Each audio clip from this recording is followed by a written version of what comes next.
Hello everyone. स्वागत है आप सभी का अपने यूट्यूब चैनल कालका क्लासेस पर। तो आज की इस वीडियो में साथियों हम करेंगे रीट लेवल 2 इवनिंग शिफ्ट जो आपका पेपर हुआ था। तो उसमें हम साइकोलॉजी मैथ व साइंस का सॉल्यूशन मैं आपको इस वीडियो में बताने वाला हूं। तो मैं आपको सिर्फ आंसर की पे ही इस ले चलता हूं।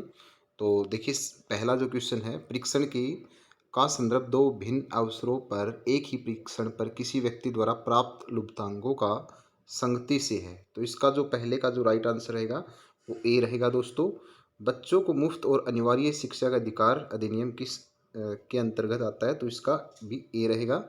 उसके बाद में क्वेश्चन थ्री में देखिए, क्वेश्चन थ्री में मैं आपको डायरेक्ट आंसर बता देता हूँ। तो इसमें आंसर जो रहेगा आपका वो रहेगा अधिक व्यवसाय व कौशल सीखे।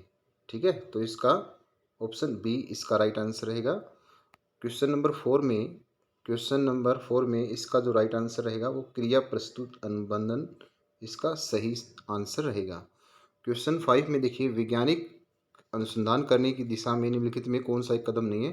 तो कदम जो है वो गतिशील दृष्टिकोण, ये वाला कदम नहीं है, यानी ऑप्शन डी इसका सही उत्तर रहेगा। क्वेश्चन नंबर सिक्स में देखिए, स्थिर अवस्था बनाए रखने के लिए शरीर की प्रवृत्ति को कहा जाता है। तो इसको बोलते हैं समस्थिति, यानी होमोस्टेटिक। ठीक है, ऑप्शन ए इसका सही रहेगा। क्वेश्चन नंबर सेवन में देखिए, इसमें जो है इसका जो राइट आंसर रहेगा वो आंतरिक रूप से प्रेरित, यानी ऑप्शन ए इसका सही उत्तर रहेगा। क्वेश्चन नंबर एट में देखिए, प्रतिभाशाली की पहचान में हमें प्राथमिकता देनी चाहिए। तो उसके लिए हमें वस्तुनिष्ठ परीक्षा का परिणाम, यानी ऑप्शन बी सही रहेगा। क्वेश्चन नंबर नाइन में फ्राइड के अनुसार व्यक्तित्व के प्राथमिक संरचनात्मक तत्व है, तो वो है ऑप्शन बी इदम अहम परम हम। ठीक है, तो ऑप्शन बी इसका सही रहेगा। क्वेश्चन नंबर टेन में देखिए, जीवन अस्तित्व के संघर्ष और उत्तरजीविता की एक सतत श्रृंखला का प्रस्तुत करता है। ये किसके द्वारा कहा गया? तो ये कहा गया डार्विन के द्वारा, यानी ऑप्शन ए इसका सही है। उसके बाद में प्याजे द्वारा दिए गए संज्ञानात्मक विकास के सिद्धांत में निम्नलिखित में कौन सा विकास का प्रमुख काल नहीं है। तो इसका है वो ऑप्शन सी चक्रीय चरण, ये नहीं है। उसके बाद में जब कोई व्यक्ति सूचनाओं को संशोधित कर रहा होता है तो मस्तिष्क में चलने वाली मानसिक गतिविधि कहलाती है। तो इसमें ऑप्शन जो है वो इसमें दो हो सकते हैं दोस्तों, अधिगम भी हो सकता है, विचारण भी हो सकता है। तो देखते ही कौन सा क्या होता है। मेरे विचार से इसमें जो विचारण है वो सही होना चाहिए। ए और सी में से विचारण मेरे को सही लगता है इसमें। उसमें उसके बाद में जो क्वेश्चन 13 है, उसमें देखिए, निम्नलिखित में से कौन सा संज्ञानात्मक कार्यपद्धति के स्वस्थ स्तर को बनाए रखने में मदद के लिए उपयुक्त नहीं है। तो कौन सा उपयुक्त है? तो इसमें है आसीन जीवन शैली, ये ऑप्शन इसका सही रहेगा। क्वेश्चन नंबर 14 में आत्मसात्करण जो है वो क्या है? वर्तमान स्कीमा का प्रयोग बाह्य जगत के विश्लेषण के लिए, ये इसका सही आंसर रहेगा। और शिक्षा की प्रमुख आधार जो है शिक्षक, छात्र और पाठ्यक्रम, यानी ऑप्शन ए सही रहेगा इसका। डिसलेक्सिया जो होता है वो क्या है? पढ़ने की कठिनाई होता है, यानी ऑप्शन ए सही रहेगा। उसके बाद में जो इंटेलिजेंस क्वेश्चन जो होता है, यानी बुद्धि लुब्धि का जो फॉर्मूला होता है निकालने का, वो होता है एम अपॉन में सी ए इंटू में 100, यानी ऑप्शन ए सही रहेगा इसका। क्वेश्चन नंबर 18 में देखिए, क्वेश्चन नंबर 18 में निम्नलिखित में से कौन सी व्यक्तित्व का आकलन करने के लिए व्यक्तिगत विधि नहीं है। तो इसमें जो है इस क्वेश्चन में जो ऑप्शन डी है निर्धारण मापनी, वो सही रहेगा। क्वेश्चन नंबर 9 में देखिए, निम्नलिखित में से कौन सा मानसिक मंदता के वर्गीकरण के अंतर्गत नहीं आता। तो जो तीव्र मंदिता है वो नहीं आता, इसमें ऑप्शन डी सही रहेगा। क्वेश्चन नंबर 20 में देखिए, व्यक्ति को चित्रों की एक श्रृंखला दिखाई जाती है और एक कहानी बनाने के लिए कहा जाता है, ये किस प्रेक्षित तकनीक में प्रयुक्त किया जाता है। तो इसमें ऑप्शन रोसांक जो, यानी ऑप्शन सी इसका सही रहेगा। उसके बाद में क्वेश्चन नंबर 21 में निकटतम वातावरण जिसमें व्यक्ति रहता है तो वो क्या कहलाता है? सूक्ष्म प्रणाली कहलाता है, ऑप्शन ए सही रहेगा। बहुबुद्धि सिद्धांत जो है वो हार्वर्ड गार्डनर ने दिया था, यानी ऑप्शन ए सही रहेगा। उसके बाद में आरटीआई दो अधिनियम 2009 के अनुसार निम्नलिखित में किस प्रमाण पत्र के बिना कोई विद्यालय स्थापित नहीं कर सकता। तो इसमें मेरे विचार से दोस्तों इसको ऑप्शन तो वैसे बी भी सही हो सकता है और सी भी हो सकता है। तो नियम व शर्तें जो होते हैं वो ज़्यादा ज़रूरी होते हैं किसी विद्यालय को स्थापित करने के लिए। तो ऑप्शन सी इसमें ज़्यादा प्रभावी रहेगा, यानी ऑप्शन सी सही मेरे को लग रहा है। तो आप देख लेना, बी भी हो सकता है और सी भी हो सकता है। तो उसके बाद में 24 में देखिए, अनुभव द्वारा उत्पन्न व्यवहार या व्यवहार क्षमता में किसी भी अपेक्षाकृत स्थायी परिवर्तन को अधिगम कहा जाता है, यानी ऑप्शन ए सही रहेगा इसका। क्वेश्चन नंबर 25 में निम्नलिखित में सीखने की प्रक्रिया में शामिल है। तो शारीरिक, पर्यावरणीय, मनोवैज्ञानिक, यानी उपरोक्त सभी इसका राइट आंसर रहेगा, ऑप्शन डी इसका सही है। उसके बाद में क्वेश्चन नंबर 26 में आनुवंशिक तंत्र के अध्ययन के क्षेत्र में नवीन शोध किस दिशा की ओर अग्रसर है। तो इसमें जो है साइटोलॉजी, तो इसमें ऑप्शन जो है साथियों वो ऑप्शन आपका सी सही रहेगा, जानवरों का प्रायोगिक प्रजनन। उसके बाद में आरटीआई अधिनियम 2009 के शिक्षकों के लिए प्रति सप्ताह कितने घंटे काम करने का निर्देश देता है। तो वो 45 घंटे, यानी ऑप्शन इसका बी सही रहेगा। क्वेश्चन नंबर 28 में निम्नलिखित में कौन सा व्यक्तित्व का जैविक निर्धारक निर्धारक नहीं है। तो ऑप्शन क्या है, डी इसमें सही है, स्थितिजन्य संरचना। उसके बाद में निम्नलिखित में कौन आनुवंशिकता का सामान्य नियम नहीं है। तो देखिए आनुवंशिकता का जो सामान्य नियम जो प्रगति वाला नहीं है, यानी ऑप्शन ए सही है इसका, ये नहीं है।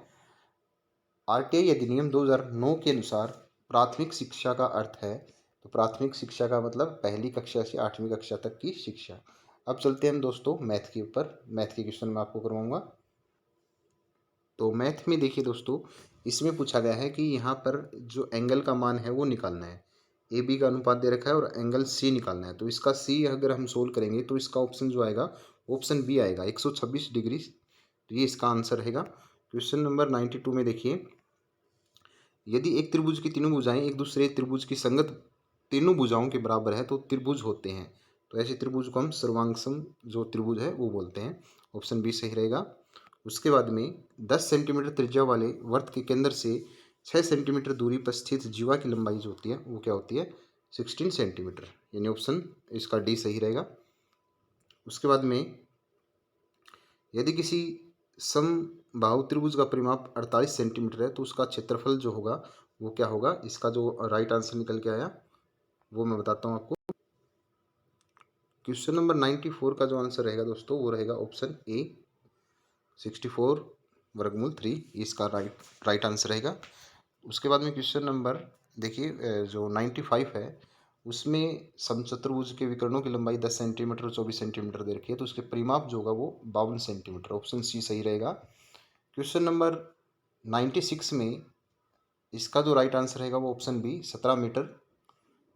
क्वेश्चन नंबर 97 में देखिए, इसका जो राइट आंसर रहेगा, सारणी n का मुख्य उद्देश्य जो होता है ये सभी, ऑप्शन डी आएगा इसका। क्वेश्चन नंबर 98 में mode value of A series, तो इसमें क्या होगा, सर्वाधिक बारंबारता मूल्य, यानी ऑप्शन बी इसका सही रहेगा, ऑप्शन बी इसका सही आंसर रहेगा।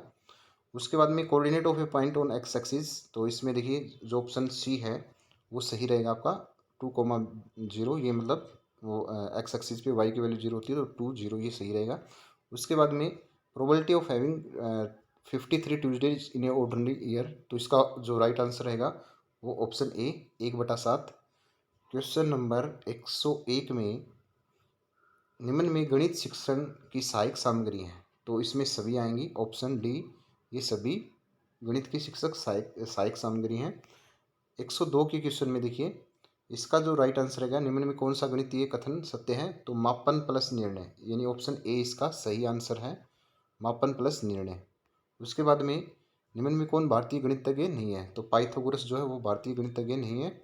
उसके बाद में क्वेश्चन नंबर 4 में निम्नलिखित में कौन सा गणित शिक्षण में संज्ञानात्मक उद्देश्यों का एक प्रकार नहीं है। तो इसमें जो है वो कौशल जो है वो इसका राइट आंसर रहेगा, ये नहीं है। उसके बाद में निम्न में से कौन सी गणित शिक्षण की मूल्यांकन की विधि नहीं है। तो ऑप्शन डी श्रुति लेख, जो मतलब ये इसका मूल्यांकन की विधि नहीं है।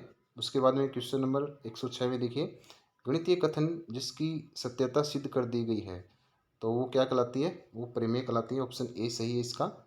उसके बाद में रेखा गणित शिक्षण का प्रमुख उद्देश्य क्या है, तो क्या है इसमें आएगा, ऑप्शन डी ये सभी आएगा इसमें ऑप्शन। उसके बाद में बालक आयत की परिभाषा का प्रत्यास्मरण कर सकेगा, यह कथन कौन से अधिगम उद्देश्य को प्रदर्शित करता है। तो यह करता है ज्ञान, ऑप्शन सी इसका सही रहेगा। उसके बाद में एक बालक दिए गए माप के आधार पर त्रिभुज की रचना कर पाता है। बालक की इस गतिविधि द्वारा किस मुख्य उद्देश्य की पूर्ति होती है? तो ऑप्शन जो डी है कौशल, वो सही रहेगा इसका। क्वेश्चन नंबर 110 में प्रखर बुद्धि वाले बालकों में ये गुण नहीं होता। तो इसमें ऑप्शन जो है सी, ये बालक संवेगात्मक दृष्टि से अस्थायी होते हैं, ये गुण नहीं होता। उसके बाद में ये देखिए इसमें क्वेश्चन पूछा गया है, तो इसमें इसकी वैल्यू को सोल्व करना था हमें, तो इसका ऑप्शन एक आएगा निकल के यहाँ से। और उसके बाद में यहाँ पर देखिए यहाँ पे जो क्वेश्चन आएगा आपका वो आएगा इस 112 के क्वेश्चन का जो राइट आंसर आएगा निकल के ऑप्शन सी 7/12। और यहाँ पर 113 के क्वेश्चन में जो फैक्टर आएगा इसका निकल के, तो वो आएगा x-1। क्वेश्चन नंबर 14 में देखिए यहाँ पर दोस्तों ऑप्शन इसका आएगा, इसका ऑप्शन आएगा 2। ठीक है, अगर हम x की वैल्यू स्थान पे 2 रख देंगे तो ये वैल्यू सेटिस्फाई करेंगे, इन जीरो इक्वल आएंगी। ऑप्शन डी इसका सही रहेगा। उसके बाद में यहाँ पर जो वैल्यू आएगी निकल के वो आएगी 7/4। ऑप्शन बी इसका सही रहेगा 115 का। और 116 के क्वेश्चन में जो आपका आंसर आएगा वो रहेगा ऑप्शन सी 12%। उसके बाद में क्वेश्चन नंबर 17 में जो आपका आंसर रहेगा वो ऑप्शन ए 665 रुपये, ये आपका निकल के आएगा वस्तु का क्रय मूल्य। और उसके बाद में क्वेश्चन नंबर 118 के में 3:2, ऑप्शन बी इसका सही रहेगा। और क्वेश्चन नंबर 19 में इसका जो राइट आंसर रहेगा वो ए ऑप्शन, यानी वो संख्या क्या रहेगी 300। और क्वेश्चन नंबर 120 में आपका जो आंसर निकल के आएगा 1,25,000, यानी ऑप्शन सी आपका सही रहेगा। अब चलते हैं दोस्तों साइंस की ओर, साइंस में करवाते हैं दोस्तों। साथ साथ में चैनल को सब्सक्राइब जरूर करना, क्योंकि हम आपके लिए इतना कर रहे हैं, तो दोस्तों आपका फ़र्ज़ बनता है कि आप चैनल को सब्सक्राइब जरूर करें और वीडियो को लाइक भी करें। तो चलिए साइंस की ओर चलते हैं हम। साइंस में चावल की सूखी डंडियों से चावल के पृथक्करण में प्रयुक्त प्रक्रम है। तो इसमें क्या आएगा दोस्तों? थ्रेसिंग। ठीक है, थ्रेसिंग सही रहेगा, क्योंकि चावल को डंडियों से हम अलग तभी करेंगे थ्रेसिंग के द्वारा। तो ऑप्शन बी इसका सही रहेगा। उसके बाद में जो क्वेश्चन नंबर 122 है, समुद्री जल से साधारण नमक बनाने की प्रक्रम में प्रयुक्त एक पद है, तो वह है वाष्पन। ऑप्शन सी इसका सही रहेगा। चींटी के काटने के प्रभाव को उदासीन करने के लिए त्वचा पर लगाए जाने वाले कैलामाइन विलयन में उपस्थित रासायनिक पदार्थ जो है वो है जिंक कार्बोनेट, यानी कैलामाइन जिंक कार्बोनेट इसको बोलते हैं। तो ऑप्शन बी इसका सही रहेगा। Oxide of responsible for acid rain, acid rain के लिए आपको पता है कि दोस्तों सल्फर डाइऑक्साइड, नाइट्रोजन के ऑक्साइड ये उत्तरदायी होते हैं, तो यानी इसमें ऑप्शन सी सही रहेगा। उसके बाद में क्वेश्चन नंबर 125 में थर्मोसेटिंग प्लास्टिक का युग्म बताना है, यानी जो मोल्ड नहीं हो सकते, नहीं जिनको डाला नहीं जा सकते, तो उसमें ऑप्शन डी सही रहेगा, बेकेलाइट और मेलामाइन, ये इसका सही राइट आंसर रहेगा। 126 के क्वेश्चन में किलो जूल पर केजी इकाई में सर्वाधिक ऊष्मीय मान वाला ईंधन जो है वो सबसे रहेगा हाइड्रोजन, ऑप्शन डी सही रहेगा इसका। और क्वेश्चन नंबर 127 में एक विद्यार्थी द्वारा प्रयोगशाला में प्रयोग किए जाने वाले निहित शिक्षण साधन का प्रकार है, तो प्रयोगशाला में वो एक्टिविटी करता है, यानी क्रियात्मक साधन, यानी ऑप्शन डी इसका सही रहेगा। और क्वेश्चन नंबर 128 में देखिए किस समूह में एक कोशिकीय यूकोरियोटिक जीव शामिल किए जाते हैं, तो वो है प्रोटिस्टा। प्रोटिस्टा में एक कोशिकीय होते हैं लेकिन वो यूकोरियोटिक होते हैं। ठीक है, तो ऑप्शन बी सही रहेगा। निषेचन के पश्चात एक विकसित व परिपक्व अंडाशय को कहते हैं, तो अंडाशय को, परिपक्व अंडाशय को कहते हैं फल। ठीक है, फल बोलते हैं इसमें, ऑप्शन सी रहेगा इसमें। प्रकाश संश्लेषण के लिए आवश्यक नहीं है, तो आवश्यक क्या नहीं है? ऑक्सीजन आवश्यक नहीं है, क्योंकि ऑक्सीजन तो उनका एक उत्पाद होता है, वो अपना भोजन सूर्य का प्रकाश, क्लोरोफिल और कार्बन डाइऑक्साइड की सहायता से बनाते हैं, तो ऑक्सीजन इसका सही उत्तर रहेगा। उसके बाद में पौधों में श्वसन के दौरान ग्लूकोज का पायरुविक अम्ल में विघटन करना कहलाता है, वो कहलाता है ग्लाइकोलाइसिस, यानी ऑप्शन सी इसका सही रहेगा। जो उसके बाद में 132 का जो क्वेश्चन है, सर्वप्रथम गोल्जी उपकरण को किसने वर्णित किया था, तो उसने किया था कैमिलियो गोल्जी, यानी ऑप्शन सी सही रहेगा इसका। उसके बाद में 133 के क्वेश्चन में कौन से जीवाणु से मानव में काली खांसी होती है, वुफिंग कफ जो होती है वो बोर्डिटेला परटूसिस, यानी ऑप्शन ए आपका इस बैक्टीरिया से होता है, तो ऑप्शन ए सही रहेगा। उसके बाद में क्वेश्चन नंबर 134, मानव त्वचा में स्वेद ग्रंथियाँ कौन से प्रकार की होती हैं, तो स्वेद ग्रंथियाँ जो होती हैं वो एक्राइन, एक्राइन प्रकार की होती है, ऑप्शन सी इसका सही रहेगा। क्वेश्चन नंबर 135, विटामिन डी की कमी से कौन सा रोग हो जाता है कमी से? तो रिकेट्स, यानी ऑप्शन डी सही रहेगा इसका। कौन से प्राणी में मुकुलन द्वारा अलैंगिक जनन होता है? तो वो रहेगा हाइड्रा, ऑप्शन डी सही रहेगा। उसके बाद में कौन सा हार्मोन अंडाशय में अंडाणु के परिपक्व को नियंत्रित करता है? तो उसका राइट आंसर रहेगा एफएसएच, फॉलिकल स्टिमुलेटिंग हार्मोन, और ये पिट्यूटरी ग्लैंड से मतलब रिलीज होता है, यानी ऑप्शन ए सही रहेगा इसमें। क्वेश्चन नंबर 138, यौन संचारित रोग का उदाहरण है? तो यौन संचारित रोग जो होता है गोनोरिया, ये रहेगा इसका राइट आंसर। अगर इसके अलावा एड्स दे रखा तो वो भी इसका सही रहता। ठीक है, तो उसके बाद में आगे देखिए, खरीफ क्रॉप का एग्जाम्पल है? तो खरीफ जो फसल है उसका जो उदाहरण है वो मक्का, ऑप्शन सी रहेगा। क्वेश्चन नंबर 140 में देखिए, निम्नलिखित में से कौन सी सबसे प्राचीन शिक्षण विधि है? तो प्राचीन शिक्षण विधि जो है दोस्तों, इसमें ऑप्शन डी रहेगा, ऑप्शन कहानी विधि। प्राचीन विधि है कहानी विधि, तो ऑप्शन डी इसका सही रहेगा। उसके बाद में सतत एवं व्यापक मूल्यांकन में व्यापक शब्द का तात्पर्य है, व्यापक शब्द का तात्पर्य है कि शैक्षिक एवं शैक्षिक क्षेत्र का मूल्यांकन। ठीक है, ऑप्शन सी इसका सही रहेगा। उसके बाद में 142 में कौन से शिक्षण सहायक सामग्री दृश्य उपकरण में सम्मिलित नहीं है? दृश्य उपकरण में सम्मिलित नहीं है, तो वो रहेगा, देखो पोस्टर, प्रोजेक्टर, फिल्म स्ट्रिप, ये दृश्य सामग्री के अंतर्गत आते हैं, तो इसमें ग्रामोफोन जो है वो सम्मिलित नहीं है, ऑप्शन डी इसका सही रहेगा। 143 के क्वेश्चन में, एक बल अब किसी क्षेत्र ए पे लग रहा है, यदि बल को दुगना और क्षेत्रफल को आधा कर दें तो परिणामी दाब क्या होगा? तो परिणामी दाब का जो सूत्र होता है वो फोर्स पर यूनिट एरिया होता है। अगर हम फोर्स को डबल कर दें और एरिया को आधा कर दें तो ये क्या हो जाएगा, 4 गुना हो जाएगा, यानी ऑप्शन क्या हो जाएगा आपका डी सही हो जाएगा इसमें। उसके बाद में, ए wooden spoon is dipped in A cup of ice cream it's other and. तो इसका दूसरा एंड जो होगा वो क्या होगा, ठंडा नहीं होगा। ठीक है, तो ऑप्शन डी इसमें सही रहेगा, क्योंकि जो वुडन स्पून है वो क्या है, लकड़ी जो उष्मा है उसका कुचालक होता है, बेड कंडक्टर होता है, तो ऑप्शन डी इसका सही रहेगा। उसके बाद में 145 के क्वेश्चन में, समतल दर्पण द्वारा बनाया गया प्रतिबिंब, जो प्लेन मिरर है उसके द्वारा जो इमेज बनती है वो क्या होती है, वर्चुअल होती है, दर्पण के पीछे बिहाइंड मिरर, एंड बिम्ब के जो मतलब साइज होता है ऑब्जेक्ट का उसके बराबर होता है, यानी ऑप्शन बी इसका सही रहेगा। Limit of audibility for healthy human, जो स्वस्थ मनुष्य के लिए श्रव्यता सीमा जो होती है वो 20 हर्ट्ज से 20,000 हर्ट्ज, यानी ऑप्शन सी इसका सही रहेगा। क्वेश्चन नंबर 147 में, लाइट एलईडी की फुल फॉर्म जो होती है लाइट इमिटिंग डायोड, यानी ऑप्शन डी इसका सही रहेगा। उसके बाद में, इलेक्ट्रिक सेल जो होते हैं वो केमिकल एनर्जी को इलेक्ट्रिक एनर्जी में कन्वर्ट करता है, यानी ऑप्शन सी इसका सही रहेगा।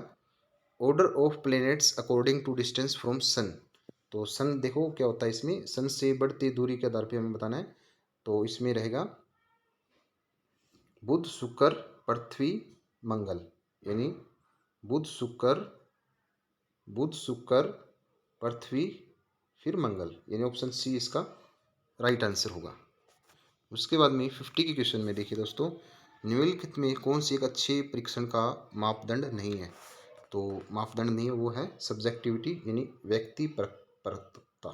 ठीक है, यानी ऑप्शन इसका डी क्या होगा सही। तो ये थे दोस्तों 3 सब्जेक्ट की मैंने आपको आंसर की बताई है। उम्मीद करता हूँ दोस्तों आपको ये वीडियो पसंद आई होगी, और ज़्यादा से ज़्यादा दोस्तों चैनल को सब्सक्राइब जरूर करना। और कोई गलती हो इस वीडियो में, 1-2 क्वेश्चन की हो सकता है मेरे से गलती भी हो गई हो, तो माफ़ करना दोस्तों। आपका दिन शुभ रहे, और मिलते हैं इसी प्रकार की नेक्स्ट वीडियो में। तब तक के लिए अपना ख्याल रखना।